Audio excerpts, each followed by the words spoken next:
소설가와 택배기사. 괴종시계의 종소리가 자정을 알리고 있었다. 어둠이 잔뜩 실려있는 공허한 거실 내부엔 간헐적으로 울려 퍼지는 시계 종소리만이 유일한 발자취를 남기고 있었다. 덕구는 듣기 싫은 소음을 피해 이불을 뒤집었었다. 종소리는 느린 속도로 정확히 12번 그의 귀를 갈갈이 찢어 노턴이 이윽고 요란한 소리를 멈추었다. 12번의 소리가 모두 울리자 그는 이불 속에서 빠끔히 얼굴을 내밀었다. 그러고는 신경질적으로 눈을 비비며 방문을 열었다. 황량한 느낌마저 감도는 거실 모퉁이엔 그의 아내가 들여놓은 커다란 괴종시계가 요지부동의 자세로 우두커니 모습을 들이우고 있었다. 그는 잠옷 주머니에서 담배를 꺼냈다. 그리고 버릇처럼 베란다로 향하였다. 베란다엔 화단에 심어놓은 작은 아카시아 나무에 수수한 향이 물씬 배어 있었다. 감미로운 향을 의미하며 덕구는 베란다 너머로 휘황찬란하게 쏟아지는 달빛을 유유히 바라보며 잠시 사색에 잠겼다. 딩동. 베란다에서 나온 그가 주방으로 발걸음을 돌리는 순간이었다. 벼랑간 들려오는 초인종 소리에 그는 흠칫 놀라며 현관을 바라보았다. 이 시간에 누구지? 인터폰 속에는 밝은 베이지색 야구 모자를 푹 눌러 쓴 한 사내가 서 있었다. 누구시죠? 소포 왔습니다. 소포? 덕구는 어리둥절한 얼굴로 그 사내를 물끄러미 바라보았다. 이 시간에 소포라니요?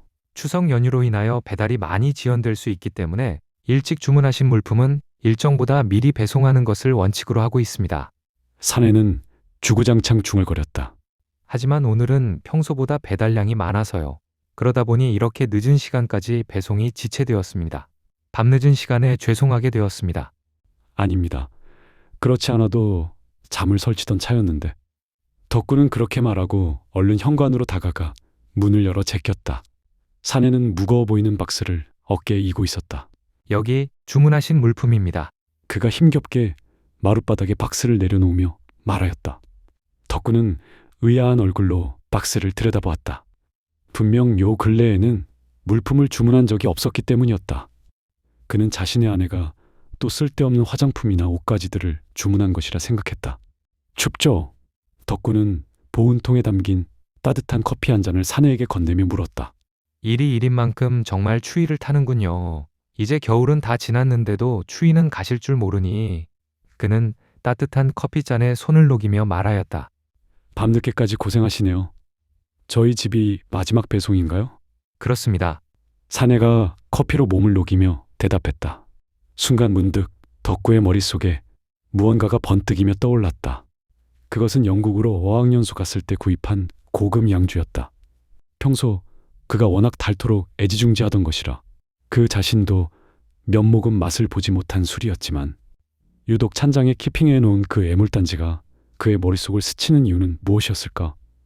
밤도 깊었는데 돌아가는 길이 성치 않겠습니다. 들어와 조금 쉬었다 가시죠.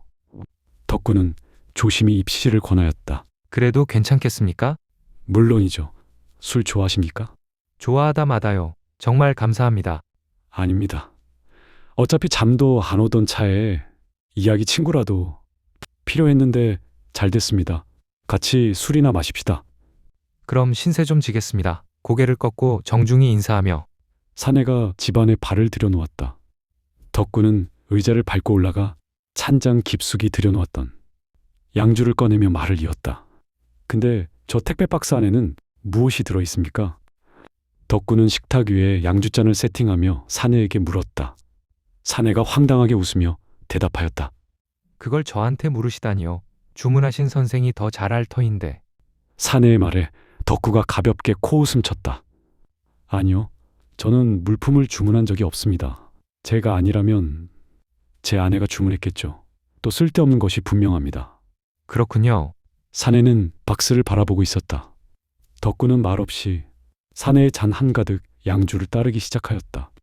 고개를 숙인 채 두 손으로 공손히 술을 받는 사내를 보고 덕구는 부드럽게 말하였다. 너무 어려워하지 마시고 내 집이다 생각하고 편하게 계세요. 그는 고개를 끄덕이며 덕구가 건넨 술을 기울였다.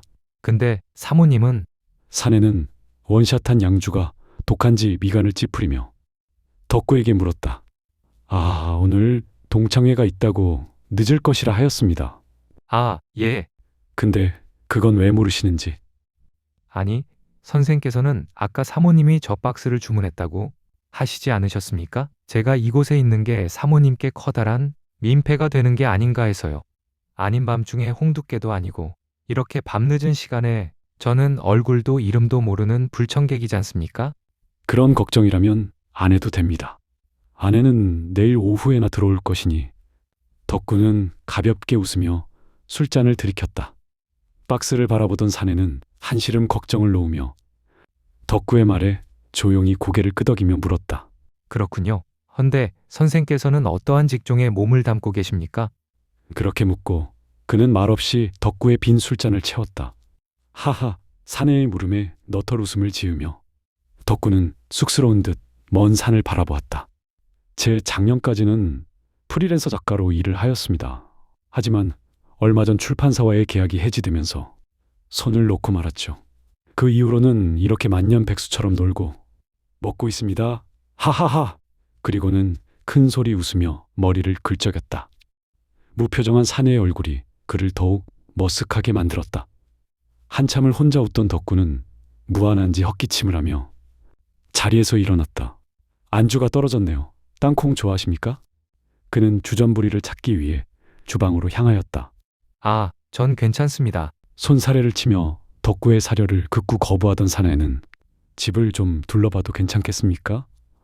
라는 말을 남긴 채 자리에서 일어났다. 그리고는 조근조근 발걸음을 옮기며 어딘가로 향하였다. 다름 아닌 어둠이 자욱이 깔린 거실이었다. 덕구는 불쾌한 심정을 애써 감추며 눈살 찌푸렸다. 이곳저곳을 누비던 그가 발걸음을 멈춘 곳은 커다란 괴종시계 앞이었다. 그가 시계를 어루만지며 차분한 목소리로 입을 열었다. 현대주택에 어울리지 않는 커다란 괴종시계네요. 주방에서 안주거리를 찾던 덕구는 사내의 말에 짐짓 밝게 웃으며 대꾸하였다. 아내가 구입한 건데 아주 애물단지랍니다.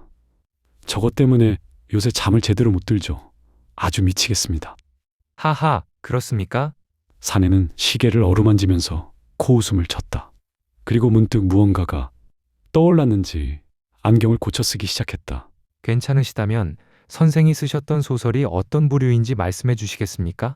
덕구는 한 줌 가득히 들고 있던 땅콩을 그릇에 담으며 무성의하게 되물었다. 갑자기 그건 왜요? 그냥 궁금해서요. 궁금하십니까? 그걸 들으신다면 저를 사이코라 생각할 게 분명한데도요. 천만에요. 말씀해 보세요. 정 원하신다면. 몇 번의 헛기침으로 목소리를 가다듬으며 그는 입을 열었다. 저는 공포소설을 즐겼습니다마는 혼령이나 귀신 혹은 사후세계 같은 미지의 세계를 다루지는 않습니다. 제가 쓰고 있는 게 소설이라는 것에는 부정할 수 없지만요. 저는 언제까지나 비현실적인 요소를 최소한으로 배제하고 최대한 사실에 입각하여 글을 씁니다.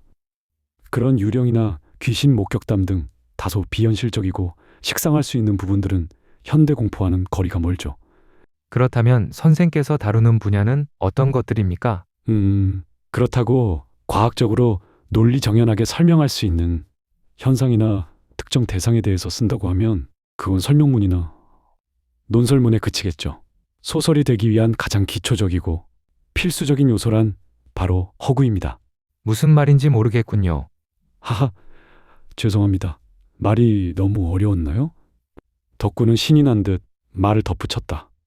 그러니까 소설의 기초 요소인 허구라는 개념을 배제하지 않은 채 최대한 사실에 입각하여 쓰면 되는 것입니다. 저는 일상생활에서 흔히 일어날 수 있는 일상적인 공포에 대해서 쓰곤 했습니다. 인간 내면에 숨겨져 있는 공포라든지 두려움, 잔인성과 같은 것들요. 그렇다면 그런 글들의 소재는 어디서 찾는지요? 소재요? 아무래도 소설의 컨셉이 일상적인 공포이니만큼 일상생활에서 소재를 찾겠죠? 예를 들면요. 글쎄요. 저는 되게 생각을 많이 이용하는데 이런저런 생각을 하다 보면 가끔씩 떠오르는 것이 있어요. 지금 생각하고 있는 주제도 인간의 잔인성에 대한 플롯입니다. 사내는 눈에 힘을 주고 덕구의 말을 사뭇 진지하게 듣고 있었다. 그는 답답해 보이는 모자를 벗어 제꼈다. 그리고는 주방으로 돌아와 식탁에 앉으며 다시 입을 열었다. 선생? 네? 그럼 지금 상황을 놓고 당장 그 소재를 찾으라면 찾을 수 있겠습니까? 지금요? 네. 글쎄요. 그게 그렇게 쉽게 찾고 쉽게 글을 쓴다면 누구나 할 수 있는 일이겠지요.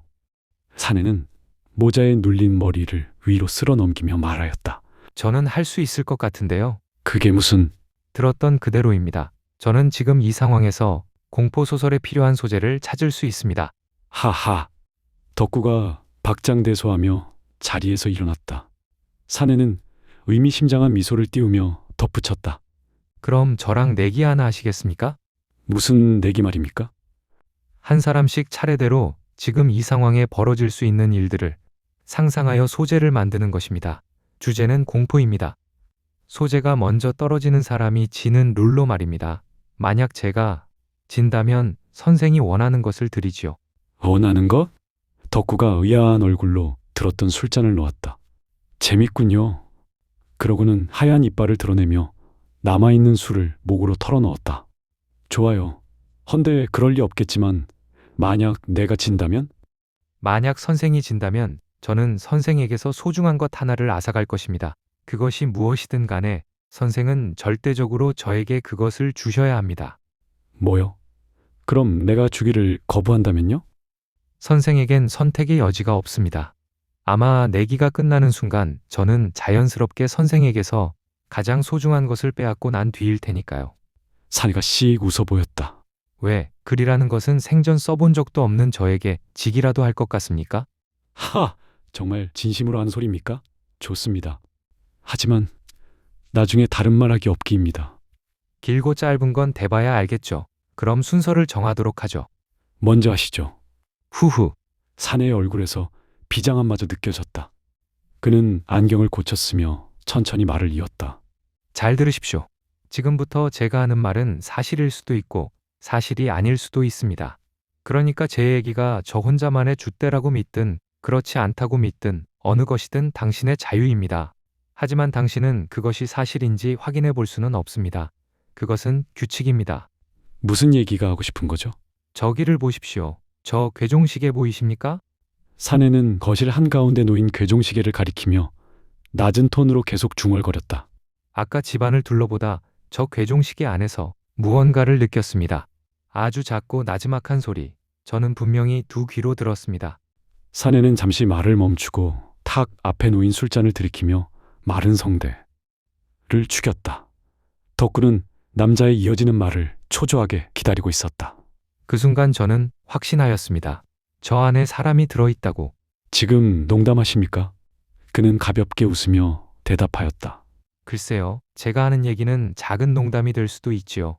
하지만 끔찍한 사실이 될 수도 있습니다. 선생이 생각하기 나름이라는 말입니다. 사내의 말이 거짓이라는 것을 알면서도 덕구는 괴종식에 시선을 떼지 못하였다. 무슨 근거로 하시는 말씀입니까? 그럼 아무런 근거 없이 제가 지어낸 말이라고 믿으십시오. 그것은 당신의 자유라고 말씀드렸습니다. 아마도 사내가 망설이듯 입을 열었다. 종소리는 시계 안에 들어있는 사람의 머리와 종이 서로 부딪히며 나는 소리일 것입니다. 덕구는 떠든 감이라도 베어문 듯 눈살을 찌푸렸다. 그럼 지금 확인해 보도록 하죠. 벌떡 자리에서 일어나며 덕구가 소리쳤다.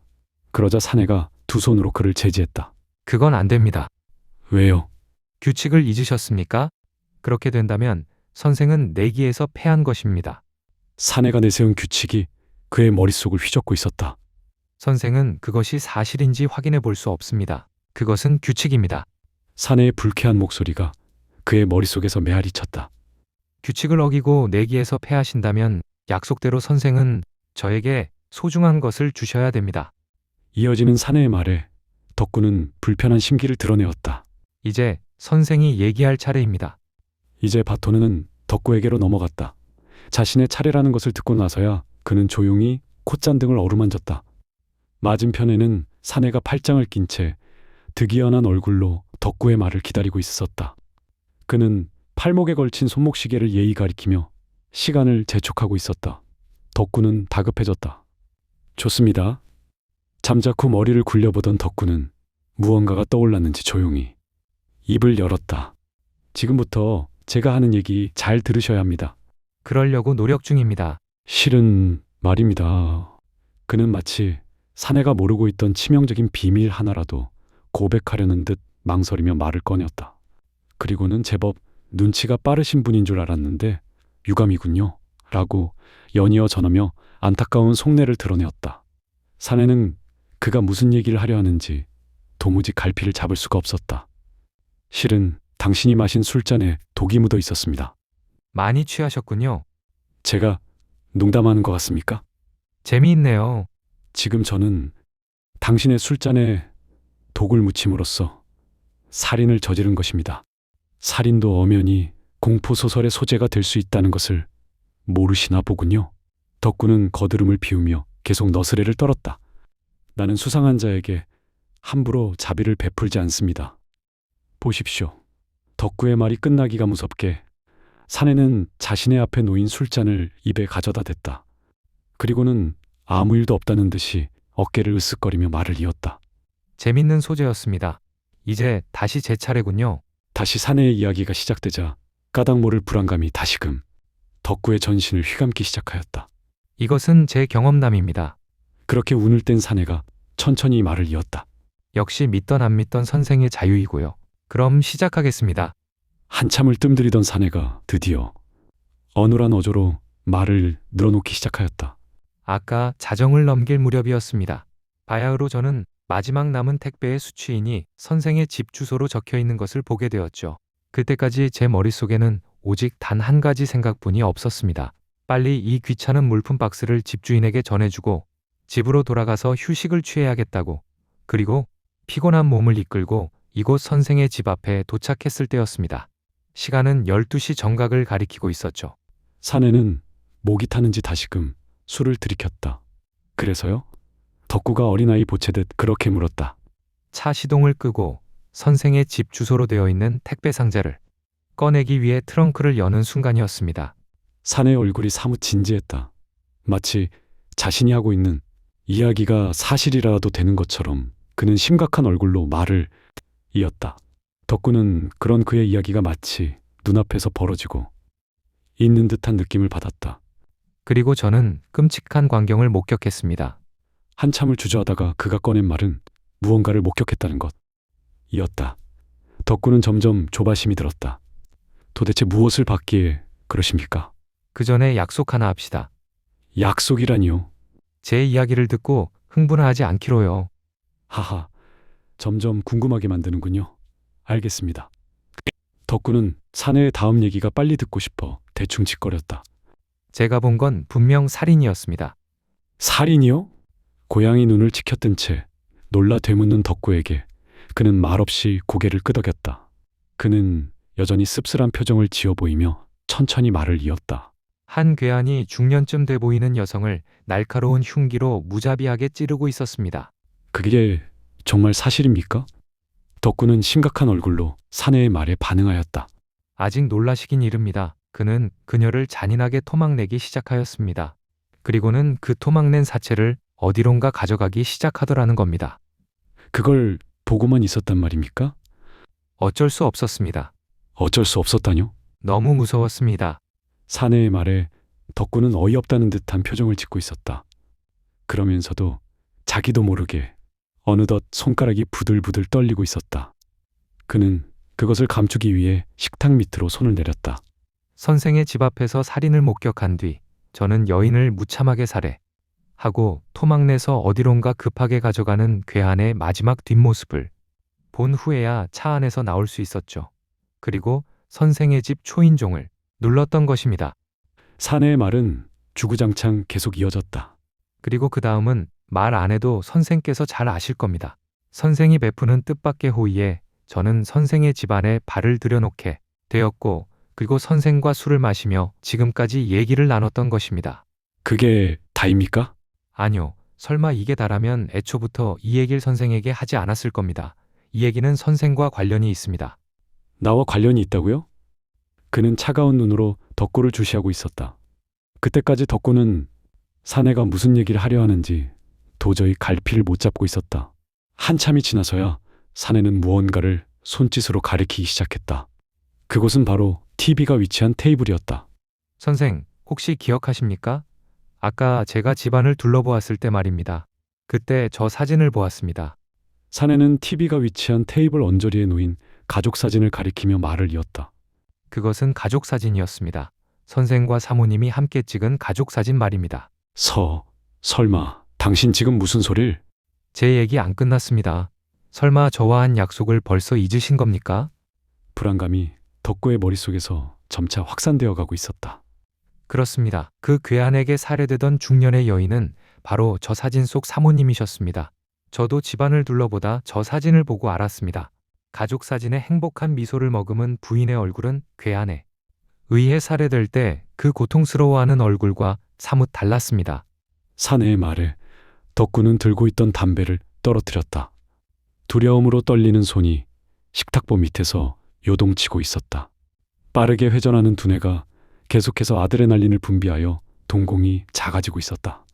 사내의 말은 설마 하던 그의 예상에 정확하게 적중하고 있었다. 그는 흥분을 감추려 하였지만 그러기엔 이미 걷잡을 수 없이 빠른 속도로 뛰고 있는 심장이 말을 듣지 않았다. 지금 무슨 소리를 하시는 겁니까? 덕구는 자리에서 벌떡 일어나며 고함쳤다. 아무리 부인해 보아도 사실은 변함이 없습니다. 선생의 아내는 죽었습니다. 여기까지 제 얘기입니다. 역시 사실로 믿든 믿지 않든 선생의 자유입니다. 덕구는 사내가 하는 말을 믿을 수 없었다. 믿지 않는 것은 선생의 자유입니다. 라는 그의 얘기에 꼬리처럼 따라붙는 말은 수수께끼 같은 사내의 말에 보다 큰 의문을 남길 뿐이었으니 선생이 얘기할 차례입니다. 귓전에 울려 퍼지는 사내의 능청스러운 목소리가 연신 그의 머릿속을 헤집고 다녔다. 덕구는 주머니 속에서 담배를 꺼냈다. 담배 한 대만 피고 하죠. 잠시 마음을 진정시키려는지 그는 숨을 크게 들이쉬며 담배에 불을 붙였다. 어차피 사내가 하는 말 따위야 그냥 잊어버리면 그만이었다. 그의 말처럼 그것은 사실이 아니니까 재미삼아 시작한 내기가 아닌가? 녀석의 말에 동요될 필요가 전혀 없다. 하지만 빠르게 타들어가는 담배 한 개비에 점차 조바심이 들었다. 다시 바토는 덕구에게 돌아왔다. 은근한 눈짓을 보내던 사내가 남아있는 시간이 그리 많지 않다는 듯 연거푸 손가락으로 식탁 유리를 두드렸다. 조급한 마음에 덕구는 빠르게 눈을 굴렸다. 후, 왜? 벌써 소재거리가 바닥나신 겁니까?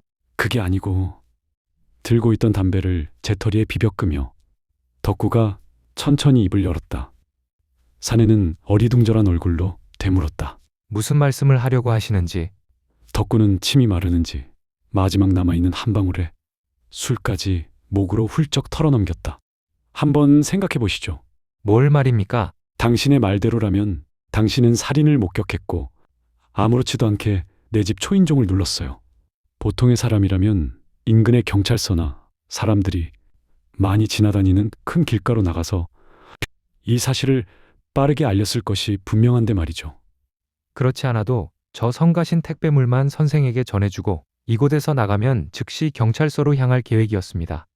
아니, 단언컨대 당신은 그 사실을 경찰에 알리지 못했을 거요. 무슨 소리를 하시는 건지 모르겠군요. 당신은 필연적으로 이곳에 들어와야 했겠죠. 결론부터 얘기해 주시죠. 좋아요. 결론부터 얘기하자면 내겐 당신의 죽음이 보인다는 말입니다. 이어지는 덕구의 말에 사내가 피식 웃어 보였다. 선생, 소재거리가 벌써 바닥나신 겁니까? 크크. 연신 실소를 터뜨리던 사내가 간신히 웃음을 참고 얘기했다. 아니면 선생은 예지력이라도 기르고 있다는 것입니까? 예지력이라면 나보다 당신이 더 뛰어난 것 같습니다만 그건 또 무슨 말입니까? 어떻게 괴종시계 안에 사람이 들어있을 거란 생각을 했지? 사내가 탁 앞에 술잔을 내려놓으며 입을 열었다. 그건 모르죠. 덕구는 눈살을 찌푸렸다. 연이어 사내의 기분 나쁜 웃음소리가 들려왔다. 이쯤 되면 그것은 보통 재미삼아 시작한 내기가 아니었다. 이제 다시 제 차례군요. 라는 말과 함께 사내가 차분하게 입을 열었다. 그리고 그는 주머니를 뒤적거렸다. 저도 담배 한 대 핍시다. 사내가 담배를 꺼내 물며 말했다. 그가 담배에 불을 지피자 덕구는 언짢은 얼굴을 하기 시작했다. 그가 내뱉는 담배 연기가 바로 눈앞에서 넘실거리고 있었다. 혹시 뭐 잊은 것 없습니까? 저는 선생에게 거짓말을 하였습니다. 하하, 알고 있어요. 당신이 했던 말은 모두 거짓이었죠. 그것 말고 저 박스 말입니다. 사내는 박스를 손짓으로 가리켰다. 진정 저 박스가 단순히 택배 상자라고 생각하십니까? 또 무슨 소릴? 그 전에 잊지 말아야 할 규칙 하나를 상기해 주셨으면 합니다. 규칙이요? 그렇습니다. 제가 어떠한 이야기를 하던 선생은 그것의 진위 여부를 확인해 볼 수 없습니다. 꼭 지켜주셨으면 좋겠습니다. 좋아요. 말해보시죠. 그 순간 한시를 알리는 괴종시계가 음울하게 울려 퍼졌다. 사내는 자신의 손목시계를 들여다보며 잠시 말을 멈추었다. 정말 저 박스 안에 무엇이 들었는지 짐작이 안 가십니까? 사내의 말소리가 무겁게 들려왔다. 저 박스 말입니다. 까닭 모를 낯선 곳에서부터 전해져 오는 불안감이 그의 머릿속을 지배하고 있었지만 그 와중에도 덕구는 궁금증만큼은 떨쳐버릴 수 없었다. 어쩌면 사내가 꺼낸 말의 이면에 머릿속을 간지린 호기심과 그로 인한 알 수 없는 공포가 함께 도사리고 있는 것인지도 몰랐다. 역시 사실로 믿든 믿지 않든 선생의 자유의지이고 거듭 말씀드리지만 굳이 제 얘기를 믿으라고 강요는 안 하겠습니다. 어서 얘기해 보시죠. 이쯤 되면 눈치 빠른이라면 대강 눈치챘을 터인데 그러고 보면 선생은 어딘가 둔한 구석이 있군요. 한동안 사내는 싱글벙글한 얼굴로 능청스럽게 먼 산만 바라보았다. 가만히 앉아 이죽거리는 그의 방관에 덕구는 우라통이 터질 지경이었다. 그가 쓰고 있던 안경을 벗어 제끼며 비장하게 입을 열기까지는 10초도 채 안 됐지만 덕구에겐 이 모든 순간들이 10년처럼 느껴졌다. 선생과 얘기를 나누던 도중에도 연신 저의 머릿속을 헤집고 다니던 궁금증이 있었습니다. 뭐 말입니까? 그건 바로 과연 저 비좁은 공간에 사람이 들어갈 수 있을까에 대한 고찰이었습니다. 대체 무슨 말인지 모르겠군요. 아까 말씀드렸었죠. 사모님을 살해한 그 괴한 이야기 말입니다. 괴한은 사모님의 시신을 잘게 토막냈습니다. 그리고 저 박스 안에 차곡차곡 담아냈습니다. 무슨... 자, 이제 짐작되십니까? 유감스럽지만 사모님의 사체는 저 박스 안에 들어 있습니다. 개수작하지 마. 여기까지입니다. 이제 선생이 얘기할 차례입니다. 당신 입에서 나온다고 다 말인 줄 알아? 선생의 차례라고 말씀드렸습니다. 그래, 내 얘기 시작하지. 너는 그딴 재수없는 이야기를 내게 한 것을 후회하게 될 거야. 사내는 피식 웃으며 대꾸했다. 저도 하나 말씀드리죠. 선생은 저를 집안에 들인 것을 후회하게 될 것입니다. 주구장창 입을 놀리던 사내의 턱에 묵직한 무언가가 강타했다.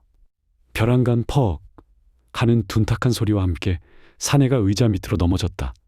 덕구의 주먹이 사내의 턱을 강타하면서 살얼음판 같던 정적을 깼다. 사내가 의자 밑에서 다시 짓거렸다. 이게 무슨 짓이죠? 이 새끼가... 덕구가 의자에서 벌떡 일어나 씩씩대고 있었다. 바닥에 널 부러진 사내는 삐뚤어진 안경을 고쳤으며 실성한 듯 희죽거렸다. 웃음이 나오지? 이 개새끼야. 욕지거리를 내뱉으면서도 불길한 생각이 수면 위로 피어올랐다. 덕구는 불이 나게 거실로 향했다.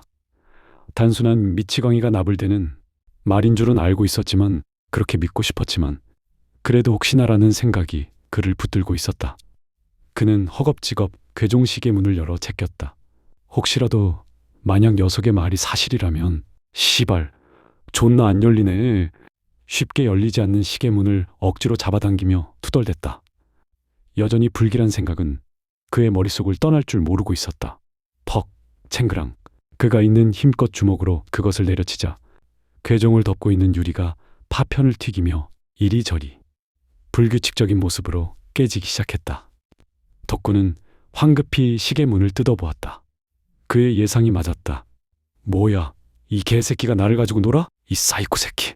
다행인지 불행인지 시계 안에는 아무것도 존재하지 않았다. 사내는 실성한 듯이 연거푸 웃음을 멈추지 않았다. 하하, 선생? 사내가 의미심장한 미소를 띄우며 덧붙였다. 애시당초 장난삼아 시작한 내기 아니었습니까? 왜 그리 심각하십니까? 크흐, 제 말 따위는 믿지 않는다고 해놓고서는 지금 선생의 꼴을 보니 우습군요. 개소리 집어치워. 선생은 규칙을 어겼습니다. 이로써 선생은 저와의 내기에서 패하신 겁니다. 이런 개. 덕구는 과자 부스러기처럼 널브러진 깨진 유리 조각 중 하나를 집어들었다. 부드득 이를 갈며 그것을 사내에게 집어던지며 외쳤다. 개새끼가. 소매를 걷어붙이고 사내에게 다가갔다. 아무래도 녀석을 흠씬 두들겨 패줘야 직성이 풀릴 듯한 눈이었다. 바로 그때 불현듯 박스가 놓인 현관에서 왠지 모를 비릿한 냄새가 풍겨오는 것을 알아차렸다. 어렴풋이 보이는 박스 틈새로 누군가의 얼굴이 들어왔다. 가만히 서서 실눈으로 박스를 유심히 들춰보던 덕구가 그 상황을 이해하는 데까진 꽤 오랜 시간이 흘렀다. 얼굴은 박스 안에서 지그시 그를 응시하고 있었다. 비명이 나오려 했지만 쉽사리 입이 떨어지지 않았다. 가슴 속에 파묻힌 공포가 비명마저 삼켜버린 것이다. 덕구는 박스 안에 담겨있는 그 얼굴과 눈을 마주한 채 멀뚱히 서 있기를 일관하고 있었다. 그것은 무언가에 놀랐는지 공포에 질린 눈동자였다. 이럴 수가. 떨리는 손으로 박스를 뜯어 내용물을 살펴본 그의 시야에 들어온 건 아니나 다를까 아내의 머리였다. 목 부위에 날카롭고 뾰족한 도구로 사정없이 뜯겨져 나간 흔적이 선명했다. 덕구는 기겁을 하며 뒷걸음질 쳤다. 우에 말도 안 돼. 바닥에 토악질을 하며 사내를 흘겨보려던 찰나 그제서야 덕구는 바닥에 널브러져 있던 사내가 그 자리에 없다는 것을 인식할 수 있었다. 이렇다 할 틈도 없이 묵직한 물건이 정수리에 강하게 닿는 기분이 들었다. 퍽. 둔탁한 마찰음과 함께 반복적으로 들려오는 건 사내의 불쾌한 웃음소리였다. 약속대로 소중한 것을 가져가겠습니다. 젠장, 도대체 뭐가 어떻게 된 건지. 뜨뜻한 액체가 머리 위에서 흘러내린다. 갑자기 정신이 아득해졌다. 정신 차리시지요? 능글맞은 목소리에 덕구는 고개를 들어 올렸다. 흐릿해져오는 시야 너머로 사내의 얼굴이 들어온다. 무슨 짓이지? 상황 파악이 그렇게 안 되십니까? 이 정신 나간 새끼. 제가 말씀드렸죠. 이 내기에선 제가 이길 것이고 내기에서 승리하는 순간 저는 선생에게서 이미 소중한 것을 빼앗고 난 뒤일 거라고요. 어때요? 제가 틀렸습니까? 헛소리 집어치워. 어떻습니까? 선생께서 가장 소중히 여기던 선생의 아내를 담보로 한 내기가 즐거우셨습니까? 개새끼. 온몸이 결박되어 꼼짝할 수 없었다. 아마 로프에 의해 단단히 묶인 모양이다. 사내가 주머니 속에서 담배를 꺼내 물었다. 라이터에 불을 붙이며 뒷주머니에서 꺼낸 건 피가 흥건히 묻은 흉기였다. 덕구는 있는 힘껏 몸을 비틀었다. 어떻게든 저항하려고 몸서리쳤지만 그럴 여력조차 남아있지 않다는 것 정도는 그도 잘 알고 있었다. 그의 몸은 점점 힘없이 나른해지고 있었다. 이것이야말로 최고의 공포 소재가 아닌가. 공포 소설에서나 등장할 법한 일이 그에게 벌어지고 있었다. 꿈만 같은 상황이다. 어쩌면 전세는 애시당초 역전되어 있었고 애초부터 주객은 전도되어 있었다. 사내가 처음 이 집에 발을 들인 순간부터 사내의 말이 맞았다. 자신을 집안에 들인 것을 분명히 후회할 것이라고. 그래, 처음부터 손해보는 내기를 시작한 것이다. 양내기에서 이겼다고 해도 사내가 말 안 원하는 것은 분명 아내의 머리였을 것이 분명하다. 부질없다. 다 틀렸어. 이젠 끝이다. 사내가 덕구의 얼굴로 흉기를 가져다 대며 속삭였다. 꽤 아플 거야. 끄악! 덕구의 비명이 속사포처럼 전해진다. 얼마나 지났을까? 망가진 괴종시계가 새벽 1시 반에 정지해 있었다. 거실 바닥엔 누군가가 힘없이 쓰러져 있었고 또 다른 누군가가 주방에서 호련히 걸어 나오고 있었다. 드리워진 어둠, 새로 어렴풋이 드러난 얼굴은 다름 아닌 덕구의 것이었다. 그의 손에는 커다란 톱날이 들려 있었다. 조금 전 기억을 떠올리며 그는 안도의 한숨을 내쉬었다. 자칫 크게 당할 수도 있는 상황이었다. 사내네가 그의 얼굴로 흉기를 가져다 대는 순간약효가 나타난 것이다. 덕구는 바닥에 쓰러진 사내를 가엾게 바라보았다. 하마터면 당할 뻔했지 뭐야. 시퍼렇게 날이 선 톰, 나를 어루만지며 그는 잠시 사색에 잠겼다. 그러고는 쓰러진 사내의 머리를 쓰다듬기 시작했다. 놀라운 사실 하나 알려줄까? 놀라운 사실. 분명 사내의 숨이 조금이라도 붙어 있다면 그는 어안이 벙벙해져 그렇게 되물었을 것이다. 덕구는 목소리를 가다듬고 천천히 입을 열었다. 내가 왜 네 녀석을 집으로 들였을까? 누군지도 모르는 네 녀석을. 그것도 이 야심한 밤에 말이야. 덕구는 쓰러진 사내의 귓가에 계속해서 속삭였다. 내가 말했지. 난 수상한 자에게 함부로 자비를 베풀지 않는다고. 네 녀석이 처음 초인종을 누를 때 말이지. 나는 그때 주방으로 향했지. 그리고 내 녀석과 함께 마실 술과 내 녀석의 술잔을 준비했어. 내가 왜 그랬을까? 덕구는 식탁 위에 놓인 사내의 술잔을 들며 연신 말을 이었다. 아까 이야기를 나누던 중 내가 네 녀석 잔에 독을 묻혔다. 고 한 적이 있었을 거야. 네 녀석은 독이 묻어있는 이 잔으로 신나게 술을 퍼마셨고, 그러니까 내 녀석이 머리가 나쁜 거야. 슥싹 슥싹. 덕구는 톱을 좌우로 흔들며 사내의 목을 톱질하기 시작하였다. 연약한 피부는 단단하고 날카로운 톱날에 의해 순식간에 초토화되기 시작하였다. 부드러운 고기처럼 싹둑싹둑 잘리는 살점들 사이로 본물처럼 터지는 붉은 선혈이 덕구의 얼굴에 빨갛게 물을 들였다. 물론 하마터면 내가 당할 뻔했었지. 흉기를 든 내 녀석에게 이기기 위해선 독이약효가 나타날 때까지 시간을 벌어야만 했지. 뜻밖에도 내 녀석이 수상한 내기를 제의하더군. 나야 고마웠지. 덕구는 사내의 머리를 완전히 잘라내었다. 잘려나간 사내의 눈동자가 뭔가를 말하려는 듯 보였다. 덕구는 두꺼운 노끈을 사내의 머리에 연결했다. 그리고선 괴종시계의 문을 열었다. 괴종시계 안에 사람이 들어있을 거라고? 미래를 보는 예지력 하나만큼은 탁월하군 그래. 딩 철퍽, 딩 철퍽 철퍽. 잠시 후 괴종시계의 종이 대롱대롱 매달린 사내의 머리와 부딪히며 기괴한 소리를 냈다. 에필로그. 댕댕댕 댕. 젠장. 저 소리 때문에 집중이 안 되는군.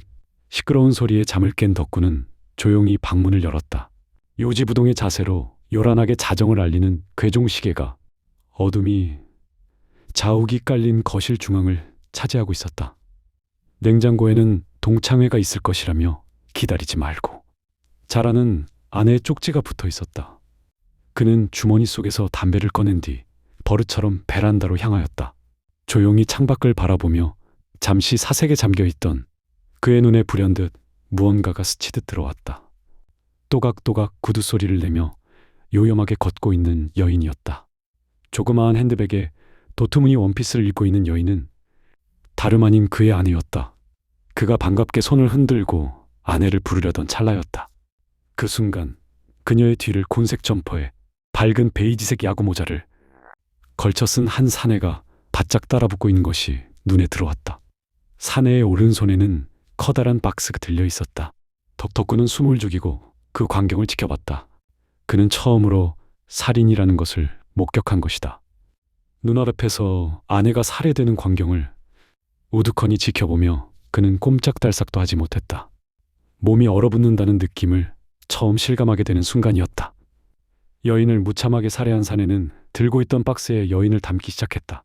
팔, 다리, 몸통, 차곡차곡. 그리고 마지막 케이크에 꽃 장식을 올리듯 여인의 머리를 그 위로 담아냈다. 끔찍한 광경이었다. 딩동 딩동 소포 왔습니다. 덕구는 불이 나게 주방으로 향하였다.